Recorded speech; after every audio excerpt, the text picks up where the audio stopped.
first question I want to ask you is, there's a fair bit of literature, if you read the print media, you listen to TV, the radio, so on, you'll hear that science is taught poorly across the board. And so obviously it leads to the question of, well, why is it so difficult to teach in science? Well, I think science is difficult to teach because it's a difficult practice. It actually requires a lot of time and dedication. And I think one of the things about science as a practice is that you get better at it the more you do it. And I think that schools generally don't set up the kinds of situations which allow for the kinds of practices, the kinds of activities which really encourage that kind of scientific inquiry. Which means that to some extent, you could think of science education trying to induct young people into the community of scientists. I think that's one of the aims of science education. There are other aims, and I think that's one of the issues about science teaching is working out what it is that you're trying to do. But I think a large number of people who are interested in science education really want to induct people into a scientific way of thinking or a scientific way of approaching knowledge or approaching the world. Now, I think the reason why that's so difficult is because the scientific community is quite distinct. They have their own methods. There's the scientific methods, and I deliberately say methods because I think there are multiple ways of doing science. But I think what's incontrovertible is the fact that those methods are sort of agreed upon. That to become a scientist, to participate in science, is to come to know how to do science, the scientific method, agree to it, and then you have a community that says, well, we all do it this way, and if you do it this way, we can trust what it is you say, we trust the kinds of claims you're making. So that means that science is a huge enterprise that's spread across hundreds, thousands of people, but also spread across time. I mean, it's taken many generations, countless of people over hundreds of years to develop the kinds of practices and the kinds of knowledge that allows us to interrogate the world. And that means that it's incredibly difficult in a short period of time to introduce young people into that practice. Which means that often science education becomes about introducing models or proxies for that scientific engagement at one level, or simply saying, well, here are the fruits of the scientific endeavour. So there's either let's do a little practice of what science is like, so that you've got an idea of what the enterprise is about, or let me give you some interesting things that have come out from science, and therefore you either have the knowledge or the practice. But I think at a sort of deep philosophical level, there's a kind of important distinction to be made about scientific practice because it is quite unique. I think the usual view of science, what you might call the epistemological view, and here I kind of very influenced by Bruno Latour's work, sees science as a way of relating to nature, to the world out there, and the caricature of science is that scientists treat the world as being quite independent of them, that scientists go out and discover things in the world that are just sitting there, and practices are just about trying to uncover them. There's also this notion that somehow the laws of nature are already out there and they're unified in some way. The other aspect of science is that somehow science aims at de-animated truths, that somehow it's not about folk stories about why things happen. There's a kind of agency there, but rather you're looking for causal mechanisms. So it's trying to get at an objective truth. And finally, there's the aspect of science, which is that once you come to some agreement, there's a kind of the debate ends there. You know, we can agree on this, and it's indisputable. So we have a kind of fact. Now, what Latour showed through his work on the sociology of science is that, in fact, scientists don't practice that way. The scientific community are actually engaged in that what we come to think of as nature out there is actually embedded in the kinds of practices in the scientific method. So if you want to know where the Higgs boson is, it's not out there, it's in the kinds of practices and apparatus and conventions and discourse that goes around the scientific enterprise in physics. And that's where you'll also find the Higgs boson. The boson is not just in nature, but it's also in the way we interrogate that. Science also is not just directed at reducing things to some general principles or laws of nature, but in fact that every time a scientist approaches the world, it generates more and more intrigue, curiosity, and it proliferates the kinds of things that scientists have to attend to. And finally, there's this notion that in some way the training of science is not just about coming to facts, but also coming to see the world as animated in some way. And that makes it very exciting because it means that you can have a conversation with nature, because nature is always stimulating you to asking you questions, questioning your own orientation to it. It sort of objects in some way to kind of the imposition of some idea. So there's this kind of constant debate with nature and with other people. Now, that I think captures the if you like, the scientific enterprise and the scientific method. That the scientific method allows you to be intimately connected with nature and for nature to appear in a particular way, in a disciplined way. So I think another way of thinking about the scientific enterprise is that it's disciplined, constrained imagination. Now, if you characterize science in that way, you see that it is incredibly complex, incredibly rich, and asking science educators to introduce people to that is a real challenge. And so to some extent, one of the issues of science education is how much of that do you take into account? Sure. That was actually going to be one of my questions, of course. I was going to ask 2-3 things as quickly as possible, I guess, in 2 to 3 minutes. What would be the main kind of problems, if you like, I guess, with science education or the teaching of science? What like, what would they be? I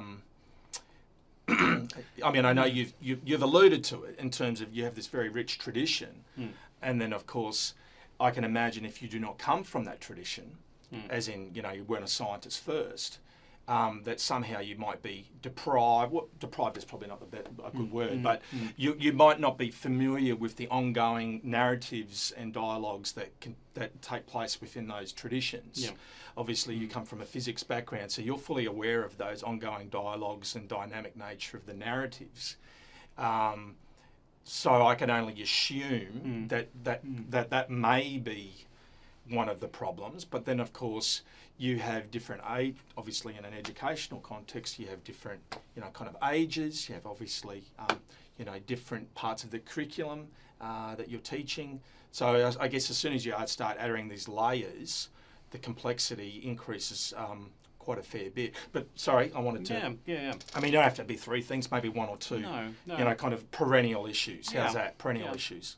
Well, I think one way to put the pose the problem is to think about what the proper relationship is between science and science education, because the two are sort of heavily intertwined.